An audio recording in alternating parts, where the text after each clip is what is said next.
चलो आ गया, क्या थे आ गया, आ गया। कोई दिक्कत है कि कोई दिक्कत है कि कौन ही ना, बस तो फिर कोई दिक्कत को नहीं।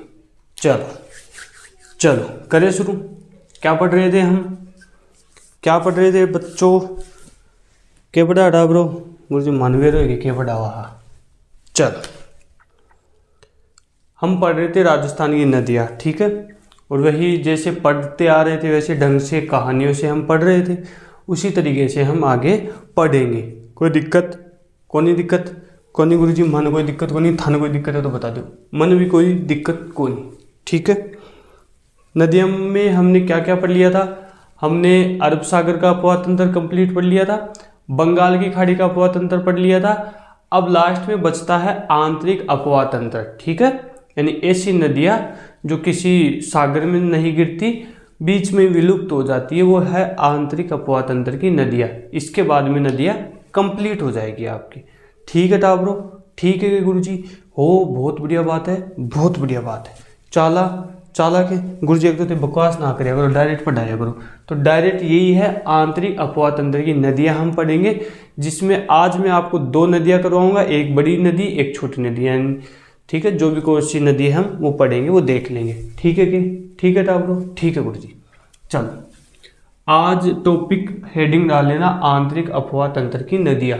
जिन्होंने वो क्लासें नहीं देखी, कौन सी वाली, बंगाल की खाड़ी का अपवाह तंत्र, अरब सागर का अपवाह तंत्र, वो देख लेना, ठीक है, ठीक है गुरु जी।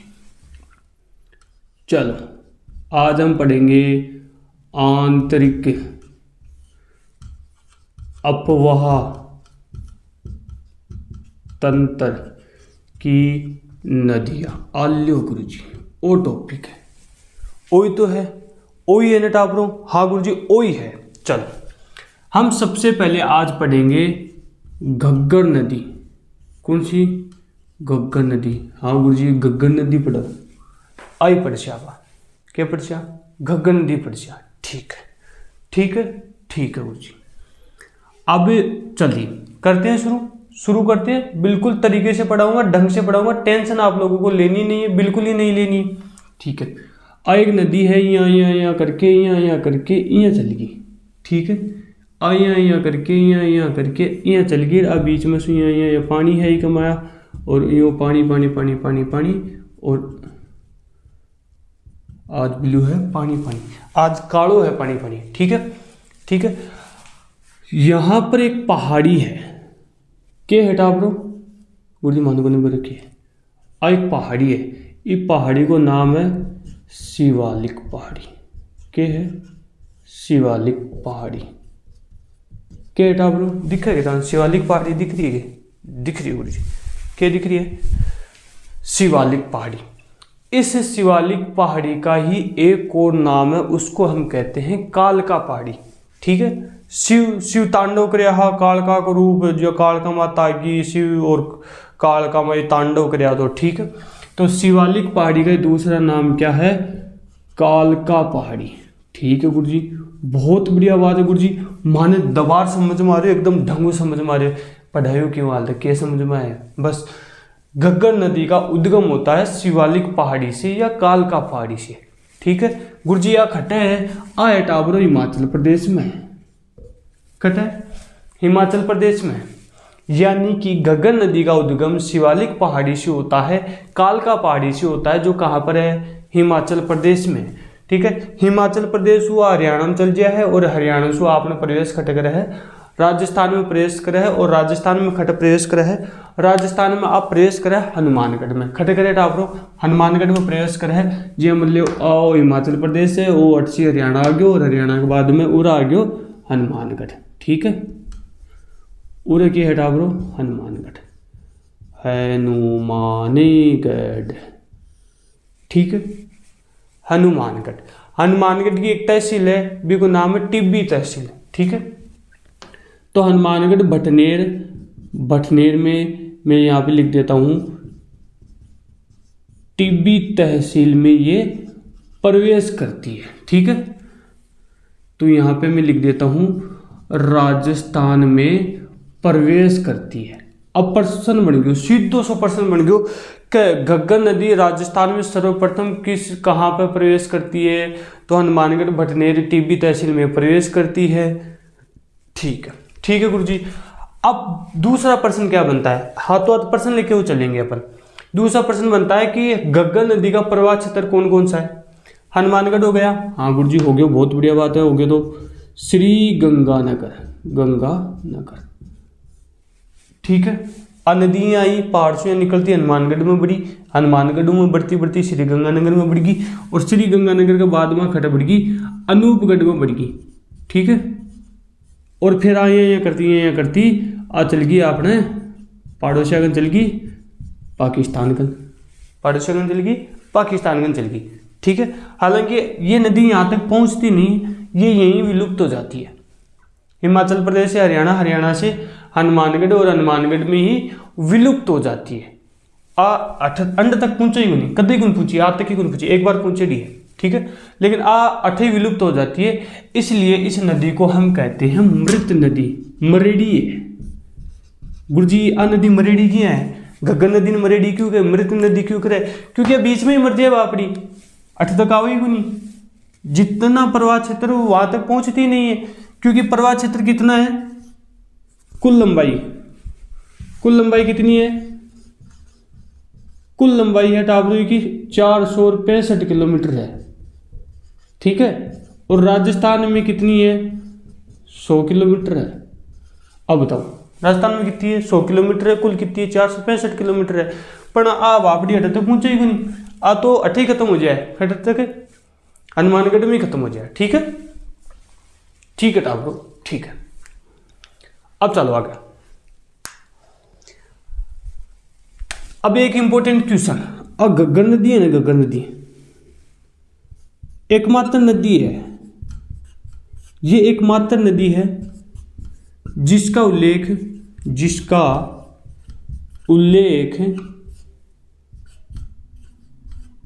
ऋग्वेद में मिलता है।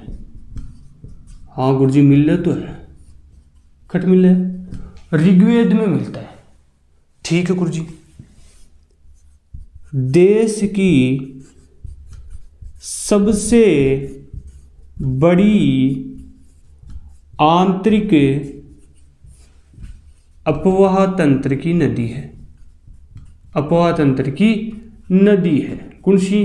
घग्गर नदी, घग्गर नदी पढ़ रहे ना, ठीक है। नदी भटनेर हनुमानगढ़ में विलुप्त हो जाती है, बताओ कोई दिक्कत है कि? ठीक है। इस नदी को राजस्थान का शोक भी कहते हैं, शोक मतलब बोले वो शोक संदेश है, ये आदमी मर जाए ना राजस्थान में कोई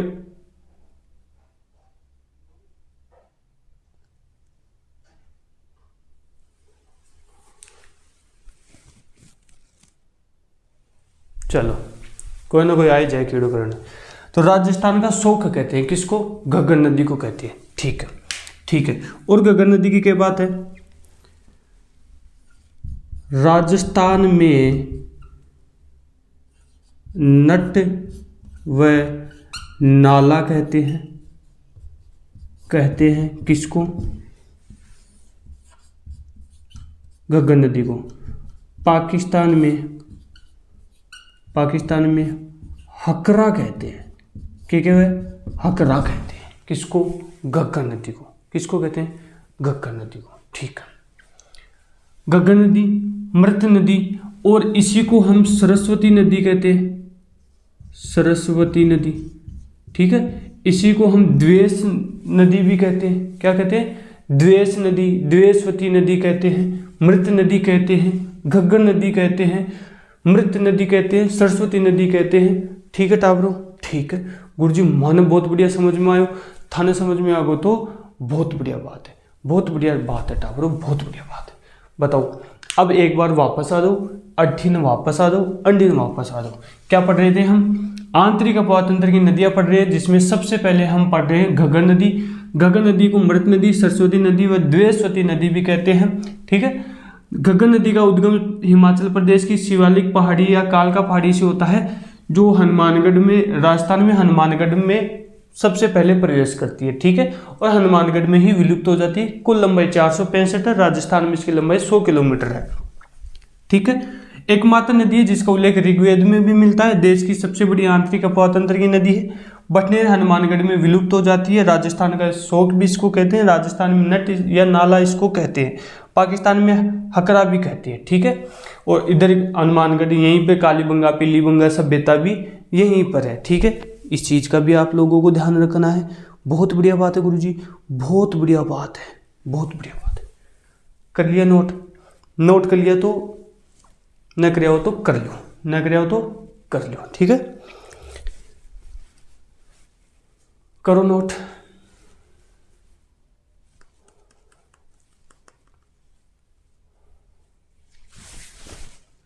चलो चल आगे, चल आगे, चल आगे टाबरो। चलो अब एक नदी और पढ़ाऊंगा, छोटी सी, छोटी क्लास रखेंगे, क्योंकि कई दिनों से आए, मुझे पता है टाबर सारा रुल गया और दिखे कि ब्रो कठिन कठिन भटक गया जी, अम्मा भटक गया। मैं कई दिनों आया हूँ, थाने मन पढ़ाता जोर सो आ रहे, तो थाने जोर भी पढ़ता जोर आ रहे हो। मन को नहीं आ रही जोर है ना, मन आज जोश है, पर मैं फिर भी कम ही पढ़ा छू थाना से। ठीक है, मिटा दूँ? चल